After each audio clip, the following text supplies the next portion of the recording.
नमस्कार दोस्तों, दिग्विजय शर्मा एकेडमी में आपका स्वागत है।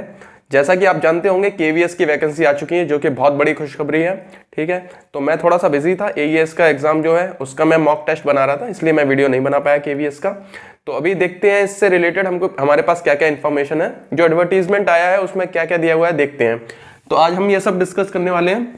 वैकेंसी कितने, पीआरटी की बात करेंगे हम, ठीक है, प्राइमरी लेवल की। तो वैकेंसी कितनी है, ऑनलाइन ऑफलाइन होगा, सिलेबस, सिलेक्शन प्रोसेस, इंटरव्यू का कितना वेटेज है, नेगेटिव मार्किंग, बीएड एलिजिबल है या नहीं, ये सारे के सारे एग्जाम पैटर्न वगैरह हम देखेंगे। और ये देखेंगे ये जो एग्जाम है केवीएस का, वो एईएस एग्जाम जो कि जिसकी हम तैयारी कर रहे हैं उससे कितना ज़्यादा सिमिलर है, ये देखेंगे। ठीक है, तो सबसे पहले देखते हैं पीआरटी में वैकेंसी कितनी है। तो ये 6414 है। अब मैं क्योंकि प्राइमरी लेवल से ही डील करता हूँ, ठीक है, उसी से रिलेटेड हमारा कंटेंट, तो हम सिर्फ प्राइमरी लेवल की बात करेंगे। ठीक है, 6414 है, काफ़ी ज़्यादा वैकेंसी है। ठीक है, मोड ऑफ एग्जामिनेशन ये पता चल चुका है, ये ऑनलाइन होने वाला है। ठीक है, ऑफलाइन नहीं होगा एग्जाम, ऑनलाइन होगा। तो अभी जो एडवर्टीजमेंट आया है उसमें से सिर्फ ये दो बातें ही पता है। ठीक है, सिलेबस क्या होने वाला है ये हमको नहीं पता है अभी। ठीक है, तो 2018 में लास्ट एग्जाम हुआ था इसका, केवीएस का, तो 4 साल बीत चुके हैं। तो सिलेबस पैटर्न वगैरह चेंज होने वाले हैं। ठीक है, चेंज हो सकते हैं, बहुत ज़्यादा चेंज नहीं होंगे। ठीक है, तो इसमें सिलेबस नहीं पता है आपको। सिलेक्शन प्रोसेस क्या होता है, पहले जो एग्जाम हुआ था उसके अकॉर्डिंग क्या है, इसमें इंटरव्यू होता है, एग्जाम होता है, उसके बाद इंटरव्यू होता है, एग्जाम के बाद इंटरव्यू भी होता है, दोनों के मार्क्स कैलकुलेट किए जाते हैं। तो इंटरव्यू का वेटेज कितना होता था, तो 85% जो है वो एग्जाम होता था और 15% आपका क्या है, इंटरव्यू होता था। अब लेटेस्ट जो इन्फॉर्मेशन आएगी उसके अकॉर्डिंग क्या होने वाला है वो हमको नहीं पता है अभी।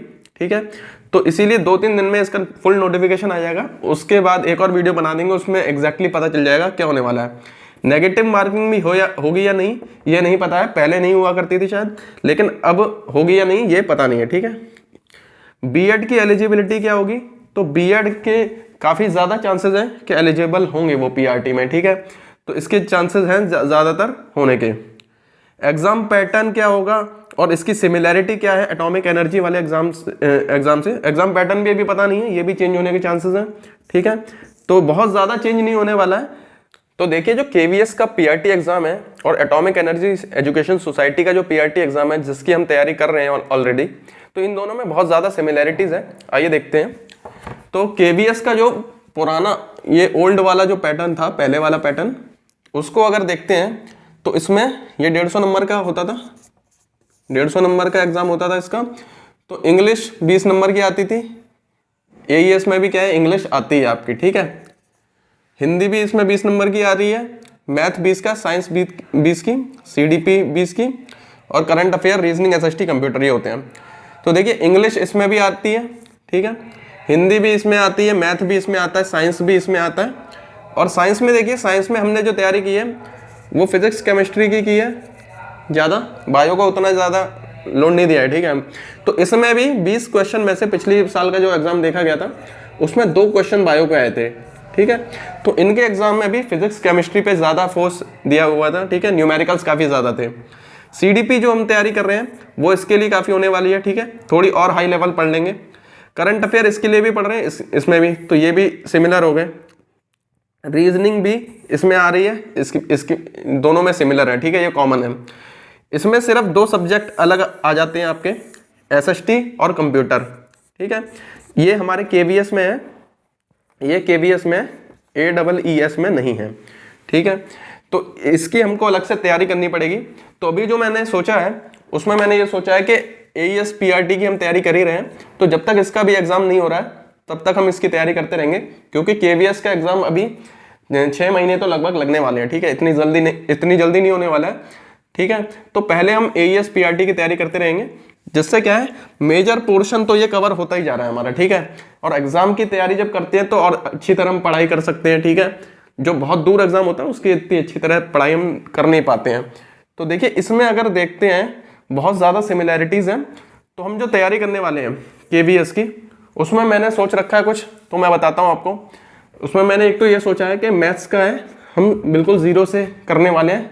ठीक है, बिल्कुल बेसिक से मैथ्स करने वाले हैं। अब क्योंकि हमारे पास टाइम बहुत ज़्यादा है, और इनका एक अच्छी बात है, केवीएस में आपको सिलेबस जो है वो बिल्कुल डिटेल में बताया होगा। ठीक है, तो हमारा पढ़ने का तरीका काफ़ी आसान हो जाता है, हमारा स्ट्रैटेजी काफ़ी आसान तरीके से हम जो जो टॉपिक दिए होंगे उनको आसानी से हम कवर कर सकते हैं। इस एग्जाम में क्या है, हमारे पास सिलेबस नहीं था, कोई एग्जैक्ट सिलेबस नहीं बता रखा था क्या क्या टॉपिक्स पढ़ने हैं, इसीलिए इसमें थोड़ा हिट एंड ट्रायल चलता है। लेकिन केवीएस में आप टॉपिक वाइज कवर कर सकते हैं, ठीक है।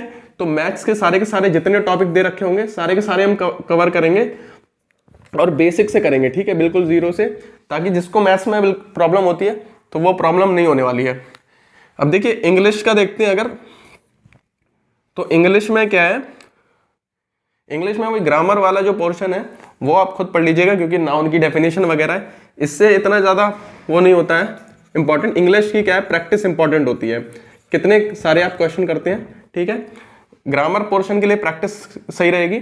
और दूसरा इंग्लिश की जो वोकैब है, ठीक है, उसका मैंने ये सोचा है कि एक बुक होती है, ये आपने अगर नाम सुना होगा, वर्ड पावर मेड इजी, ठीक है। तो इस बुक को मैं थोड़ा सिंप्लीफाई करके बताने की, इसके ऊपर कोर्स बनाने की कोशिश करूंगा, ठीक है, जिससे आपको क्या है, रूट वर्ड्स जो होते हैं, जैसे कि रूट वर्ड्स होते हैं, उसकी मदद से क्या है वोकैब बहुत ज़्यादा आपकी स्ट्रांग हो सकती है, ठीक है। जैसे कि अगर एक वर्ड होता है ईगो, ईगो का मतलब होता है आई, तो ईगोइस्ट होता है जो अपने बारे में सोचता है, ईगोटिस्ट होता है जो अपने बारे में बात करता है, ठीक है। तो इस तरीके से एक वर्ड से बहुत सारे आप मीनिंग्स देख सकते हैं, ये इस बुक में दिया हुआ है। तो ये बहुत ज़्यादा मोटी बुक है, बहुत ज़्यादा कॉम्प्लिकेटेड आपको लग सकता है, तो इसको मैं ईजी वे में बताने की कोशिश करूंगा। तो एक तो ये मैंने सोचा है वोकैब का ये कोर्स इसका कराने की कोशिश करेंगे, ठीक है। हिंदी काफ़ी ईजी रहती है, तो हिंदी आप अपने आप कर सकते हैं, ठीक है। मैथ्स का बता दिया है, रीजनिंग भी है, रीजनिंग का क्या है, प्रैक्टिस होता है, जितनी ज़्यादा प्रैक्टिस करेंगे उतनी ज़्यादा रीजनिंग का आपकी बेहतर होती जाएगी। कुछ टॉपिक्स होते हैं जैसे कि कैलेंडर वगैरह, तो उसमें इसकी ज़रूरत पड़ती है रीजनिंग में टॉपिक समझने की, कैलेंडर सिलॉजिज्म, नहीं तो ज़्यादातर जो इसमें आने वाली है वो कॉमन जो रीजनिंग है उसकी प्रैक्टिस से काम हो जाएगा। आगे बात करते हैं सीडीपी की। तो सीडीपी की क्या है, हम इसके लिए तैयारी करने ही वाले हैं, ठीक है। इसको और ज़्यादा रिफाइन कर देंगे, और ज़्यादा इसकी प्रैक्टिस करेंगे, ज़्यादा से ज़्यादा क्वेश्चन करेंगे प्रीवियस ईयर DSSB के, और भी रीट वगैरह जितने भी एग्जाम स्टेट के होते हैं, सेंट्रल लेवल के होते हैं, DSSB के क्वेश्चन इसमें ज़्यादा से ज़्यादा करने की कोशिश करेंगे, ठीक है। उसमें काफ़ी ज़्यादा क्वेश्चन मिलते हैं अच्छे लेवल के, तो उससे हमारी प्रैक्टिस इसकी हो जाएगी।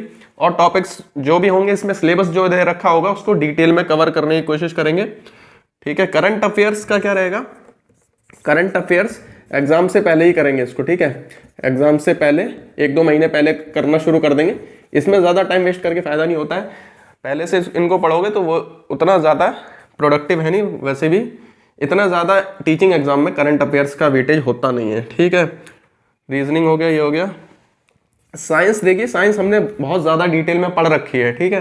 तो अगर अभी से आपको साइंस पढ़ने की ज़रूरत नहीं है, इसके लिए अगर आप तैयारी कर रहे हैं तो साइंस आपकी पहले से ही कवर हो चुकी है, ठीक है। तो साइंस को आपको बस रिवाइज करना होगा।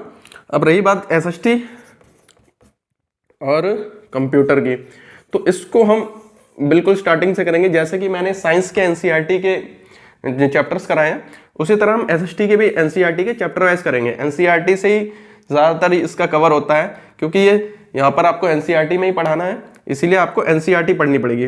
कंप्यूटर और SST को हम 0 से करने वाले हैं, ठीक है। तो मैंने ये सोचा है, अभी तो हम इसकी तैयारी करेंगे AES PRT की, ठीक है। लेकिन अगर 1 महीने तक और एग्जाम नहीं होता है तो 1 जनवरी न्यू ईयर से हम क्या है KVS की स्टार्ट कर देंगे। अगर हमको इसकी इन्फॉर्मेशन मिल जाती है कि एग्जाम आ रहा है तो अभी तो इसी की तैयारी करने वाले हैं, ठीक है। तो क्योंकि हमारा most of the syllabus same है, इसीलिए अभी कोई तुक नहीं बनता है, कोई लॉजिक नहीं बनता है कि हम अपने मेन इस एग्जाम को छोड़ के इसकी तैयारी करने लग जाएं, ठीक है। तो अभी क्या करने वाले हैं, हम AES PRT की तैयारी करेंगे। उसकी तैयारी से आपकी ऑटोमेटिकली क्या है KVS की भी तैयारी हो ही रही है, ठीक है। तो अलग चेंज करने की जरूरत नहीं है। SST और कंप्यूटर को हम क्या है अलग से देख लेंगे। तो ये जो स्ट्रेटेजी ये पुराने पैटर्न के हिसाब से है, अभी जो नया नोटिफिकेशन आएगा उसमें नया पैटर्न आ जाएगा। तो देखिए मेन सब्जेक्ट तो यही रहने वाले हैं, थोड़ा बहुत अंतर होने वाला है। तो किसी भी जो सब्जेक्ट पर ज़्यादा वेटेज होगा तो उसको और ज़्यादा डिटेल में पढ़ लेंगे, ठीक है, इतना सा ही अंतर हो जाएगा। तो ज़्यादातर सब्जेक्ट्स तो यही रहने वाले हैं, ठीक है। तो KVS से रिलेटेड जो भी मेरे दिमाग में चल रहा था मैंने आपको बता दिया है। अगर आपको KVS की तैयारी करनी है और आपके दिमाग में कोई आइडिया है जिससे कि तैयारी बेहतर हो सकती है, तो कोई यूनिक तरीका है जिस तरीके से मुझे पढ़ाना चाहिए या इम्प्रूवमेंट होगा, तो आप कमेंट सेक्शन में ज़रूर बताइए। इस चैनल से जो भी लोग जुड़े हुए हैं उनके कमेंट्स की बहुत वैल्यू होती है यहाँ पे, ठीक है। जैसे कि अगर मैं एग्जांपल दूं तो AES PRT का मॉक टेस्ट देने का आइडिया भी मुझे कमेंट सेक्शन से ही मिला था, ठीक है। तो आप ज़रूर बताइए, आप बताएंगे तो उसको इम्प्लीमेंट करने की पूरी कोशिश की जाएगी, ठीक है, जिससे कि आपकी तैयारी बेहतर हो जाएगी, ठीक है। तो अपना सजेशन कमेंट सेक्शन में ज़रूर दीजिए। मिलते हैं अगले वीडियो में।